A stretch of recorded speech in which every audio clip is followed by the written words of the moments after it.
rich man's heir would be the son.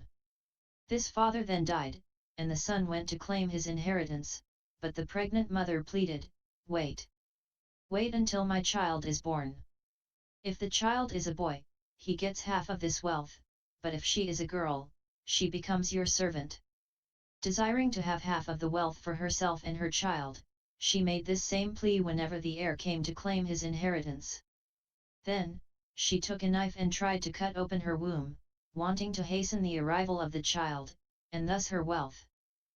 However, in doing so, she destroyed both herself and the unborn baby. Likewise, if a man ends his life to seek the fortune of other worlds, he will not only have destroyed this life, but the next as well. You do not eat pasta before it has finished boiling, or you will hurt your teeth and stomach. The merit that holy men create grows only better as they live longer. Now, Prince, admit that you are in error. No, I am steadfast in my views, what you said has not altered them. Oh? Do you have yet another reason? Yes, and many more. Well, don't be shy. Tell me your reason. Venerable Kumara, once a man was brought to me, a thief, caught in the act, and needing to be punished.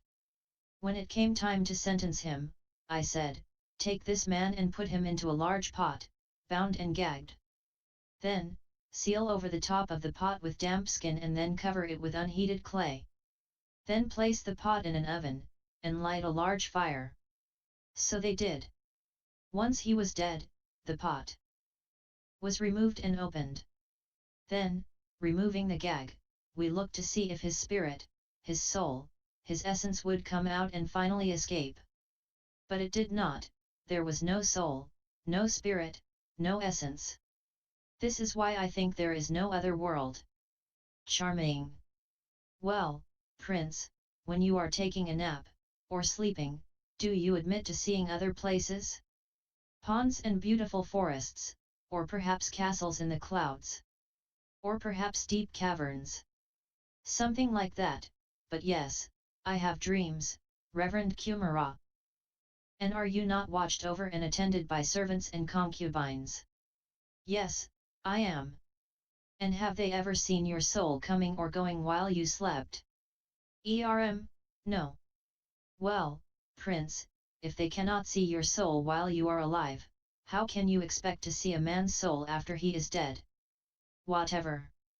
I still hold firm that other worlds do not, nay, cannot exist.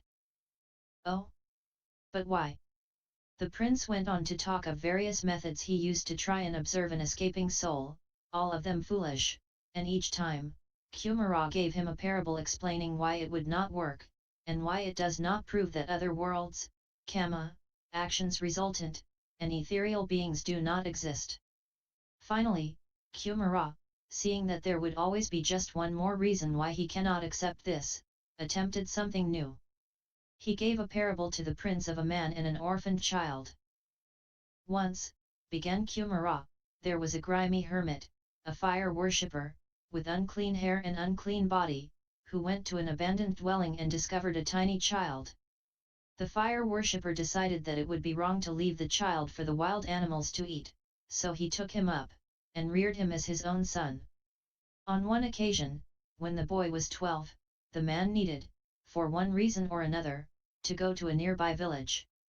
However, he did not want his fire to die while he was gone, so he instructed the boy to keep it burning. "If it does burn out," said the man to the child, "take this axe, take these sticks, and with this tinder, make a new one." The man was gone for a long while, and the boy, being absorbed in his play, let the fire die. When he noticed this, he misremembered the man's words, and tried to make a fire by whacking the tinder with the axe. He tried this over and over again, and was still doing it when the man returned. "Why," said the bewildered man, "are you hitting the tinder with the axe, and why have you let the fire die?" The boy explained, and the man chided him, saying, "Don't be foolish, you can never make a fire that way. Here, I will show you." And saying so, he showed him how to make a fire. In the same exact way, Prince, just as the child used a foolish way to seek fire, you use foolish ways to seek proof of other worlds. Give up these evil views, Prince, or it will cause you great grief in the future. Nay, venerable sir, I cannot give up these views, despite your words. My liege, King Pasenadi, knows my views, and so do all the other kings in other places. If I were to give them up, after defending them so long and hard, they would all think me a fool. Well, Prince, consider this. Once there was a gigantic caravan, with thousands of carts and pack animals. Everywhere this caravan went, they dried up all the supplies, the wood, the grass, the fruit, and the herbs. There were 2 leaders to this group, each in charge of half, and they came to the decision that it would be wise to split up, and go to separate ways, lest they use up everything and make the route impossible for other travelers. The first leader went on, having gathered enough supplies, and he and his men came across a sneaky demon, who had disguised himself as a man. The demon wore a wreath of fresh flowers, and he had all the signs of having passed through a lush area. He said to the leader, "There are more than enough supplies on the path ahead, you will only slow yourselves if you keep the ones you have collected. Abandon them and you will make better time." The caravan leader agreed, and he cast off his extra water, wood, food, and herbs. However, there were no supplies on the way, and they went on for days without finding anything to eat or drink.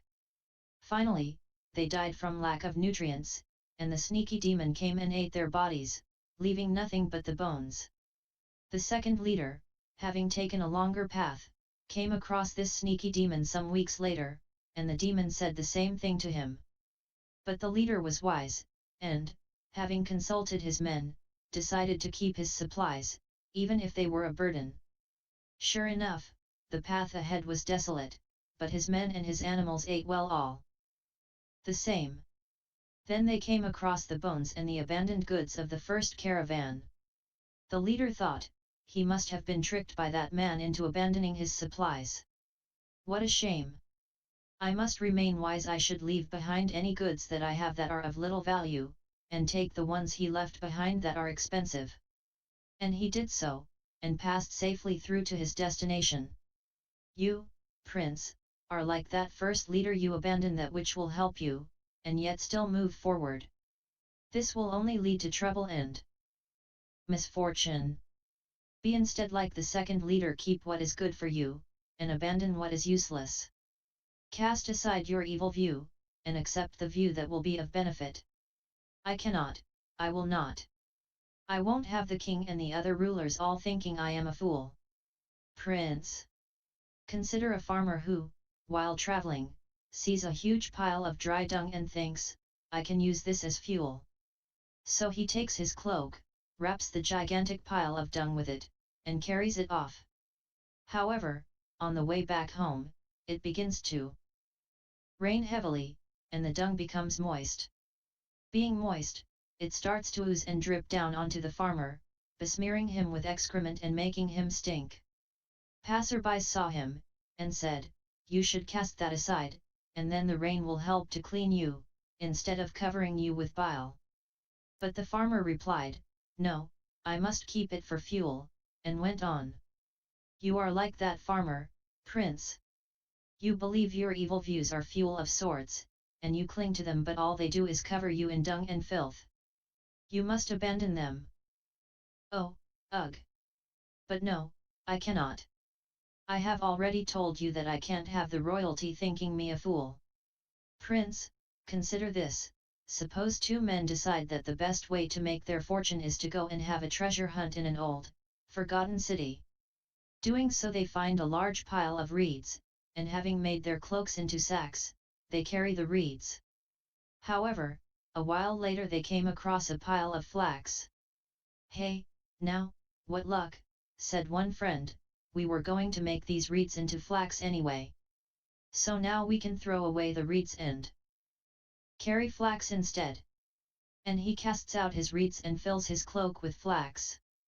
But the other man keeps the reeds, thinking, I've tied them up good and tight, it would be foolish to untie my sack, just to end up tying it up again. Then, a while later, still exploring, they find some fine silk clothes, and the same thing happens. One friend takes the silks, while the other still keeps his reeds. And then the same thing happens again, except with a pile of golden coins. Well, we wanted the reeds and silken clothes to sell anyway, so why not carry the gold instead? No, friend, I am content with my reeds. Suit yourself, if it makes you happy. However, when they got back home, the man with the pile of gold became very rich, for he used the gold to invest and trade, and it supported him and his wife, his children, and his parents for a long time to come. The man with the reeds, however, was no richer for his reeds because, in the end, he never did take them out of that sack. And they ended up rotting in there and smelling bad. Prince, you are like this man with a sack of reeds. Give up your evil views. Let them not harm you. Such words.